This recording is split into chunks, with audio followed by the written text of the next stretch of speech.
Take 57.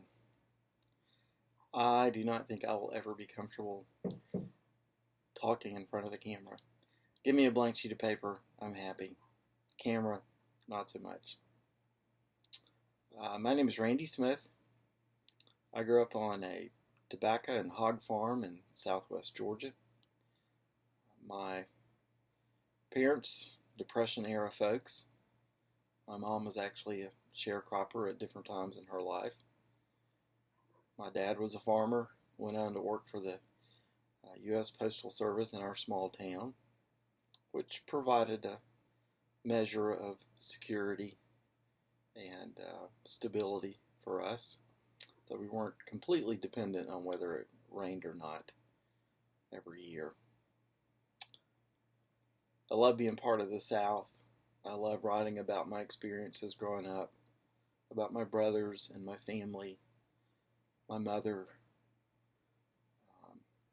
the mental illnesses that have been passed down from generation to generation, the sense of humor that I'm sure I got from my dad.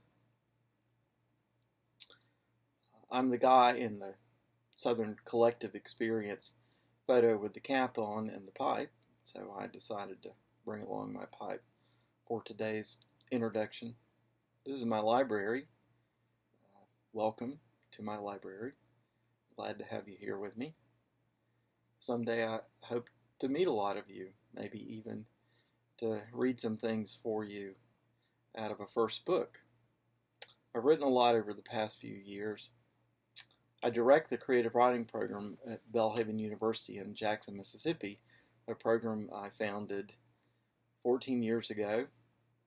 Just today was up on campus meeting with students who are getting registered for the fall, to looking forward to our 15th year as a BFA program in creative writing. I'm the guy in the Southern Collective Experience photos with the cap and the pipe, so I decided to bring along both for today. I'm going to light up my pipe, then I'm going to read you something. Tell you a couple things about myself. First generation college student, went to University of Georgia undergrad. Didn't want to disappoint my parents, so I majored in banking. Never major in banking. I knew by the first day of my job out of college that I did not want to be a banker, but I did not know what else to do with myself. And after 5 years, I figured out that I'd always loved to read and write. So that's what I wanted to do with my life. Whatever it is that I could do so that I could read and write all the time.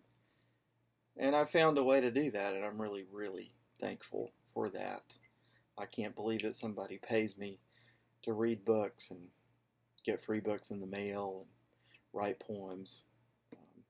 Fun thing to do.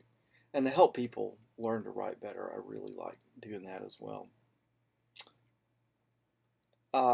Interesting fact about myself. When I was 3 years old and 5 years old, I was bitten by rabid animals. First by a dog, our pet dog named Smiley, a little ironic, and then our pet cat at 5. In fact, at one time, I was one of the youngest people in the world to be vaccinated twice for rabies in such a short period of time. Maybe that explains a lot. I'm not sure.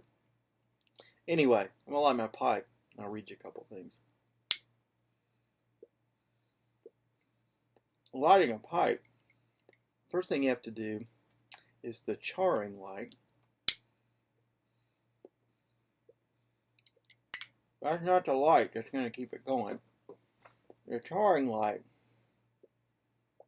you have to pack down, and that gives you a good coal bed.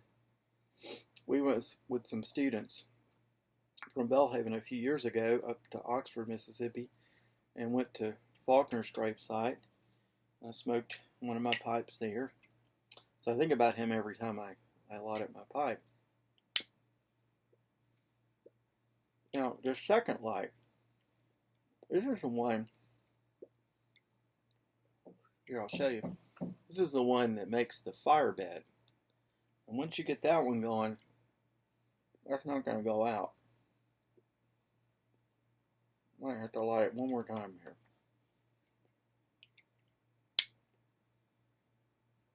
There we go. Perfect. I've been trying to read a lot. I finished Crime and Punishment recently. And then I read Richard Wright's Black Boy.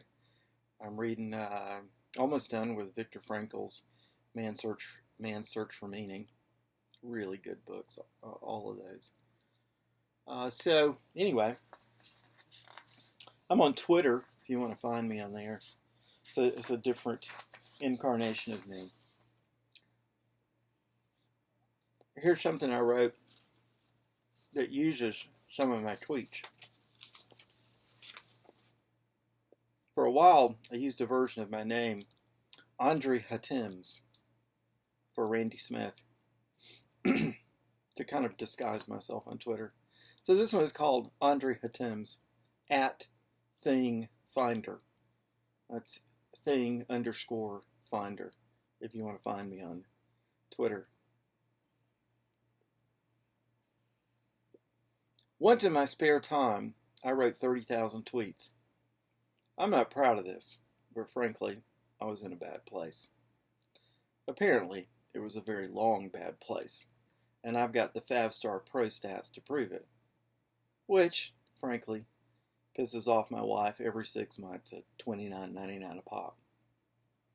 Among a certain virtual demographic, I'm famous for such memorable 140 character and underlines as: the size up for my current t-shirt is called Poncho. I love making plans, or as I call them, disappointment starter packs. How much Hershey's chocolate syrup before it's really not a Slim Fast shake anymore? Poodles are just dogs that listen to too much Kenny G. I flossed today and found our hamster. I am never happier than when something I am supposed to do is canceled. Not to brag, but I'm the first person in my family to choose college over falsified disability claims. That is so much closer to the truth than I would like to admit. If you've never used duct tape to hold on part of a car, I don't understand your kind of personal wealth. Happy Meals don't work. Finally watched Frozen with the kids, and I've got to say that part with Jack Nicholson and the axe was terrifying.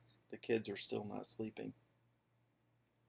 If I had to choose between being mauled by an animal and being talked to death at a party, I would... Wait, how long does a mauling take? Be right back, got to get a chicken out of the house.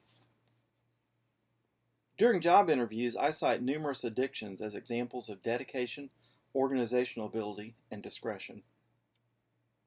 I buy barbecue ribs from a gas station near my house, in case you need help with wine pairings.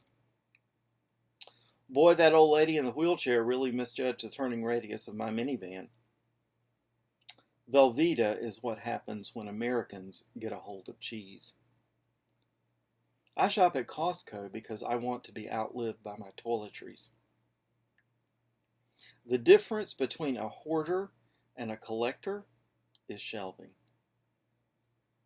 Frankly, no, I'm not going to read that one. Not to brag, but I once completed a Toyota-thon. If you set a bear free and it returns to eat you, you probably should learn more about bears. I may not be much to look at, but I'm also old and heavily in debt. Sorry, I tickle myself with these things once in a while. I fill all my empty soul places with macaroni and cheese. Not to brag, but I've almost lost enough weight to get in my van without a spotter. The life expectancy of all my pens is approximately 1/2 of a check. One neat thing about growing old is finally getting to see all your veins. I'm never more alive than when I'm trying to put down my coffee before I sneeze. One cool thing about writing poetry is you never have to worry about anybody reading it. Some of my friends from college are taking early retirement. I'm taking Xanax and antacids.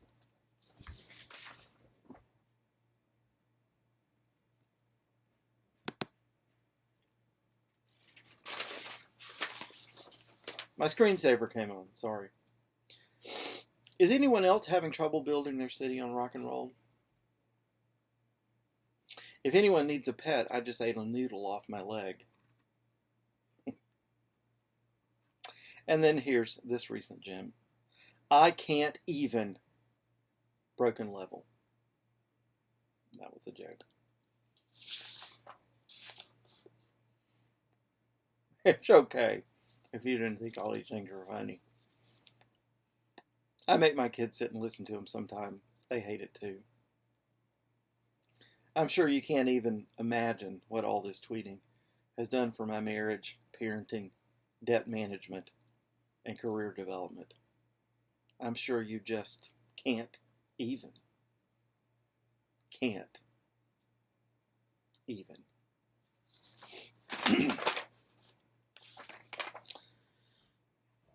Here's a little bit more serious one. A poem that's going to come out this coming spring in a chapbook anthology from Tupelo Press, Jeffrey Levine's press. Very thankful to him and the editors there for picking this. First line is the title as well. Dad, I have your Bible. The red-covered red letter edition Mom gave you on October 13th, 1960. Before the two of you were married in January. She wrote your name, Roy Smith, and hers, Louise Cooper, on the presented page, along with the date, your birthday. You were 32. I wasn't married until 34, so I know how hopeful you must have felt that she would take that aching bolus of lonely nights away. I wish I could go back and tell you not to go through with it while you still had time, to run from that red-headed beautician and her near schizophrenia, the voices and visions, the fainting and fits, the imagined betrayals and amours. I wish.